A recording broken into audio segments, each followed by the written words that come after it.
தமிழக அரசினுடைய டாஸ்மாக் நிறுவனத்துல நடந்த அமலாக்கத்துறை ரெய்டு முடிவுல கிட்டத்தட்ட 1000 கோடி ரூபாய் முறைகேடு நடந்திருக்கிறதா குற்றச்சாட்டுகள் எழுந்துச்சு. அடுத்து டாஸ்மாக் நிறுவன ஊழியர்கள், நிர்வாகிகள், சினிமா தயாரிப்பாளர் ஆகாஷ் பாஸ்கரன், ரத்தீஷ் மாதிரியான நிறைய பேருடைய வீடுகள்ல அமலாக்கத்துறை ரெய்டு நடத்தினாங்க.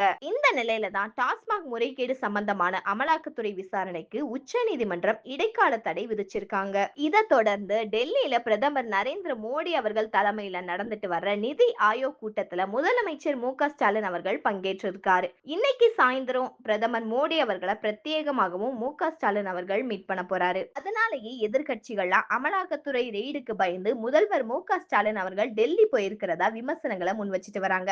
இந்த நிலையில தான் செய்தியாளர்களை மீட் பண்ணியிருக்கிற துணை முதலமைச்சர் உதயநிதி ஸ்டாலின் அவர்கள் பேசும் பொழுது, புதுக்கோட்டை மாவட்டத்துல செயல்பட்டு வர்ற வளர்ச்சி பணிகளை ஆய்வு செஞ்சோம். சுணக்கமா நடந்து வர்ற பணிகளை விரைவுபடுத்த உத்தரவிடப்பட்டிருக்கு. முதலமைச்சர் மு.க. ஸ்டாலின் அவர்கள் தமிழ்நாட்டுடைய நிதி உரிமையை கேட்கறதுக்காக டெல்லி போயிருக்காரு. எதிர்க்கட்சியினர் அரசியல் செய்யத்தான் செய்வாங்க. ஏற்கனவே பல முறை சொல்லியிருக்கோம். ஈடிக்கு மட்டும் இல்ல, மோடிக்கும் பயப்பட மாட்டோம். தொடர்ந்து குரல் கொடுத்து கொண்டே இருப்போம்.